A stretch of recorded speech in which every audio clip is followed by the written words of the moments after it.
अगर आप अपनी फैसिलिटी में कोई पीबी का शेड लगा रहे हैं, एमएस के कोई मेज़नाइन कोई स्टेयर लगा रहे हैं, सबसे पहले जो आपने किसी क्वालिफाइड इंजीनियर को हायर करना है, किसी क्वालिफाइड फैब्रिकेटर को हायर करना है। किसी छिद्दे मिद्दे के चक्करों में पड़ेंगे तो फिर आप सफ़र करते रहेंगे, तकलीफ़ में रहेंगे हर टाइम। क्योंकि कोई जो ख़ास तौर पे जो एमएस के स्ट्रक्चर्स हैं, ये क्रिटिकल स्ट्रक्चर होते हैं, लाइट वेट होते हैं, तो ये क्रिटिकल होते हैं विंड लोड के लिए। और विंड लोड की एक प्रॉपर कैलकुलेशन होती है। पहले इसका स्ट्रक्चर का 3D मॉडल बनता है, उसमें उसी तरीके से जो एक्चुअल वे में विंड आ सकती है, जैसे विंड साइड फ्रंट से आएगी, बैक से एक वैक्यूम क्रिएट करेगी, साइडों से विंड आएगी और टॉप पे विंड आएगी जो स्ट्रक्चर को ऊपर की तरफ उठाएगी। जब तक ये विंड प्रॉपरली कैलकुलेट नहीं होगी और प्रॉपर तरीके से आपकी जो एक्चुअल वे बनता है उस तरीके से जो 3D मॉडल है उस पर नहीं लगेगी, तब तक आपका स्ट्रक्चर प्रॉपर जो कोड कंप्लाइड स्ट्रक्चर डिज़ाइन नहीं हो सकता, फैब्रिकेट नहीं हो सकता। तो आपको क्या लगता है, जो वेल्डर जो लोग हैं वो एक फैब्रिकेटर या इंजीनियर बने बैठे हैं, तो ये चीज़ें वो कैलकुलेट करते होंगे, उनको विंड कैलकुलेशन की अलग बे भी नहीं पता होगी।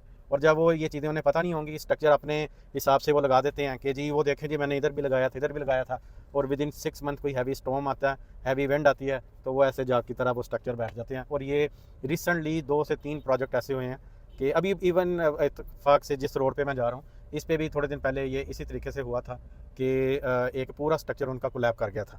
और ये फैसलाबाद में भी एक इंसिडेंट ऐसा हुआ है कि अभी उसकी तो फैब्रिकेशन चल रही थी और वो सारा स्ट्रक्चर बैठ गया था। इवन कि हमें उन्होंने as a third party assessment के लिए हायर किया, और उसमें फॉल्ट क्या निकला है कि जो फैब्रिकेटर था उसने स्ट्रक्चर डिज़ाइन ही नहीं था करवाया, और जिस जगह उसकी डेप्थ ज़्यादा चाहिए थी उधर उसने कम डेप्थ लगाई थी, जिधर कम चाहिए थी उधर ज़्यादा लगाई थी। क्योंकि जब उनकी वो इंजीनियरिंग की बैकग्राउंड नहीं है, उनको उसकी थ्योरी का नहीं पता। आपने देखा होगा कि जो फ्रेम है एमएस के शेड्स हैं बड़े बड़े, वो टेपर्ड फॉर्म में होते हैं, नीचे उनकी थिकनेस कम होती है, चौड़ाई कम होती है, जैसे जैसे ऊपर जाते हैं वो विड्थ बढ़ती है। इसी तरीके से जो फ्रेम है राफ्टर है, उसकी कॉलम के कनेक्शन के करीब उसकी डेप्थ ज़्यादा होती है, फिर दरमियान में कम हो जाती है, फिर मिडल में जाके ज़्यादा हो जाती है। वो क्यों होता है? कोई उसकी डेकोरेशन पीस थोड़ी है, उसके पीछे साइंस है कि जिस जगह जितनी स्ट्रेसेस आती हैं उसके अगेंस्ट उधर सेक्शन हैवी होता है, जिस जगह स्ट्रेसेस कम होती हैं उधर सेक्शन की डेप्थ कम कर देते हैं ताकि इकोनॉमिकल भी रहे और सेफर भी रहे। तो ये फैब्रिकेटर जो वेल्डर से वो बने हैं, आपको क्या लगता है उनको ये साइंस पता होगी? उन्होंने ये पढ़ा होगा, उन्होंने वो जो विंड लोड की कैलकुलेशन है वो कैलकुलेट करनी आती होगी, उन्हें सॉफ्टवेयर यूज़ करने आते होंगे जो इंटरनेशनली यूज़ होते हैं। जब उनको एक स्टैंडर्ड्स का ही नहीं पता, तो आप कैसे सोचते हैं कि वो एक प्रॉपर स्ट्रक्चर लगा के दे सकते हैं?